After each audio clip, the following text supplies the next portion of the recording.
তৎকালীন জামাতে ইসলামের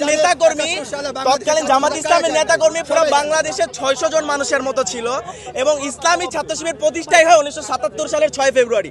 সুতরাং এই দলটাকে যে আপনারা রাজাকার বলতেছেন, যারা যুদ্ধপরাধী বলতেছেন, এদের তো ভাই অর্ধেকের বেশি মানুষই বেঁচে নেই। আপনি কাকে বলতেছেন? আপনি সে লাশটিকে এখন দোষারোপ করতেছেন? বা আপনার মতো চেতলা ব্যবসায়ীদের জন্য আজকে বাংলাদেশ সিঙ্গাপুর হতে পারে নাই। বাংলাদেশের স্বাধীনতার বিপরীতে কাজ করছে, তাদের ব্যানার নিয়ে এসে যদি রাজনীতি করতে চান, এই বাংলাদেশে আপনাদের ঠাঁই হবে না।